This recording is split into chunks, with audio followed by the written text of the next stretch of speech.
profissional vai se interessar por ser juiz. E isso vai ter um reflexo na sociedade, é evidente que vai. Agora vamos falar de um pouco mais ameno assunto. A gente vem observando a magistratura paulista evoluindo muito, seja através de informatização, seja através de buscar outros caminhos, como a conciliação, a mediação. Queria que o senhor desse um panorama do como é que o senhor entrou na magistratura e como é que está a magistratura de hoje? Como que quais foram as principais mudanças?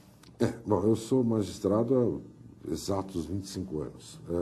Mudou muita coisa. Eu acho que mudou para melhor e tá, a tendência é mudar ainda mais. Hoje você tem mais contato com o cidadão, que é importante, mais contato com a sociedade e as instituições.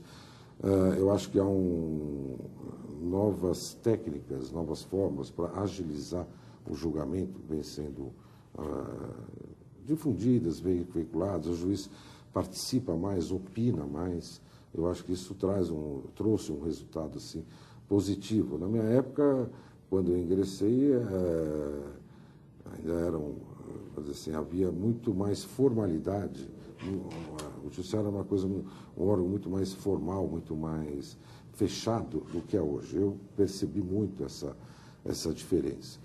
Mas que eu atribuo também isso, quer dizer, essa situação, que é uma questão de conceito, né, e de conceito dos integrantes. Eu acho que você tem a maneira de pensar de uma pessoa de 70 anos, de 50 ou de 40, o que também acontece em outros segmentos da sociedade, acontece no judiciário. Então, nós estamos colhendo esses frutos, né, com jovens, hoje mais jovens ainda, né, isso há uma renovação constante. E eu acho que muda isso, mudou o entrosamento, a politização, é uma coisa importante que tem ocorrido, né, ao longo dos anos, ela está se sedimentando, e essa participação, né, a participação do juiz está permitindo ele acompanhar, né, constantemente as evoluções, as questões aí que ele acaba tendo que decidir. Tá certo. Doutor Carlos, eu vou pedir licença para o senhor. Nós vamos para um rápido intervalo e já voltamos. Estamos de volta com Frente a Frente com a Justiça, nessa oportunidade tendo o prazer de entrevistar o desembargador Carlos Teixeira Leite Filho, membro da PAMAGES e um desembargador atuante no estado de São Paulo, que adquiriu uma notoriedade inusitada ao defender com muita veemência e propriedade a magistratura diante de acusações infundadas sobre supersalários. Dr. Carlos, ministro Márcio Tomás Bastos passou o primeiro mandato inteiro do governo Lula se dedicando basicamente a mudar o judiciário. Havia aí notícia de caixa preta, o presidente depois voltou atrás, havia uma convulsão grande dentro do Planalto, né? E ele, no final das contas, acabou conseguindo aprovar uma reforma do judiciário. Isso foi bom para o país? Bom, eu acho que a competência do ministro Márcio Tomás Bastos é inegável. Eu acho que foi bom, primeiro, que houve um foco determinado, quer dizer, se pensou em produzir uma reforma. É evidente que isso, num primeiro momento, não contenta muitos. Uns acham que é pouco, outros acham que deveria ter um outro rumo, né, aliás, eu me incluo nesses. Outros acham que não seria necessário. Mas é discutível, mas que há necessidade de ser feita alguma coisa é inequívoco. Então, só o fato de já ter essa secretaria aqui da reforma do judiciário, ter colocado pessoas na cabeças para pensarem com objetividade em se buscar novas soluções, novas alternativas, acho que é fundamental e excelente para o país. E acho que conseguiu alguns resultados, alguns internos, outros externos, vamos chamar assim, com o empenho de algumas mudanças processuais, algumas mudanças legislativas, né?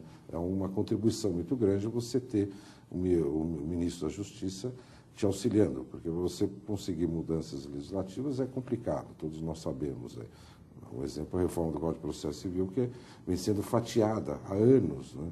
E dizem aqueles que participaram mais atentamente disso aí, com mais afinco, que foi feito assim porque para passar meio que desapercebido alguns artigos, porque os congressistas, se fosse um bloco só, ficaria lá, como aconteceu com o Código Civil e outras coisas. Então, eu achei que foi muito boa a iniciativa. Então, na verdade, apesar o senhor até não concordar com um rumo, imaginava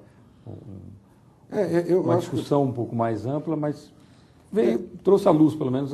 Trouxe à luz e tira da estagnação, tira vamos dizer, tirou um pouco do achismo ou só da crítica sem nenhuma sustentação, pelo menos, quer dizer, deu um passo, porque agora, ainda que não se concorde com algumas soluções, a partir do momento que elas foram dadas, você pode rediscutir, quer dizer, elas ainda estão na pauta do dia. Eu acho que isso que é muito importante. Do outro lado, doutor, o senhor citou no artigo, um momento de defesa da magistratura, imaginar um magistrado, um desembargador, batendo o cartão de ponto, vai lá, cheguei às 8 da manhã e saí às 8 da noite. Isso é viável para se obter mais produtividade, mais qualidade no trabalho num mundo cada vez mais competitivo? Eu acho que não. Eu acho que, no caso do magistrado, eu acho que o dia que isso acontecer, eu acho que aí é o fim. Aí, como eu disse até no final do artigo, aí o negócio é para a praia. Porque essa questão do ponto, é evidente que você tem controle, as empresas fazem isso, o serviço público, está certo. Agora, se você espera do magistrado uma responsabilidade tamanha que para ele poder decidir com isenção a vida, o destino, o patrimônio das pessoas, você não pode cogitar de que ele será relapso no seu comparecimento ao trabalho. Então, se cogitar disso, e em razão disso, implantarmos esse sistema de controle, eu acho que nós estamos fadados a um insucesso total. É evidente que essa evolução pode caminhar para esse tipo de coisa no futuro. Mas eu não acredito e eu acho que não haveria necessidade. Quer dizer, se você exige tamanha responsabilidade, você não pode imaginar que aquilo não existe essa responsabilidade, inclusive da assiduidade. Mesmo porque o magistrado, como promotor, o próprio delegado de polícia, ele acaba sendo magistrado 24 horas por dia. É evidente, quer dizer, você não tem como você definir isso aí. Você está com problema, você está pensando, você não tem essa limitação, sua observação foi muito pertinente. Não existe isso, não tem. Mas, de repente, pode aparecer alguém que proponha isso aí. Nós estamos sujeitos a tudo. Tá certo.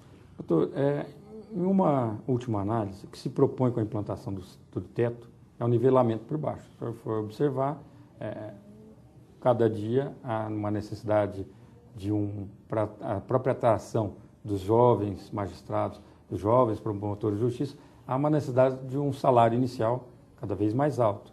Isso tem um teto que é difícil, ele é um teto mais engessado, vai acabar nivelando e esse teto e o piso vão ficar muito próximos. Como é que faz para aumentar a produtividade desse final de carreira, tendo com base um desestímulo que parece evidente ao se implantar uma política de um nivelamento tão... A sua própria pergunta aí já traz a resposta, quer dizer, você não faz, né? Você tira o estímulo, né?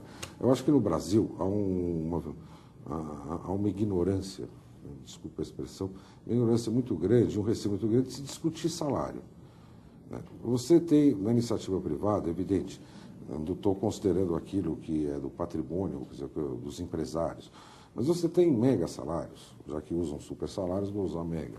E isso todo mundo acha normal. Então, de repente, a sociedade acha normal um determinado artista, né, fotografar nu e ganhar X, ou um outro profissional também desse meio, também futebol, e todo mundo acha normal. Aí você vai para o setor público, né, é evidente que talvez associado, quer dizer, à questão da morosidade, que é o nosso calcanhar de Aquiles, e com isso as críticas e tudo isso, então aí se acha um absurdo você ter um salário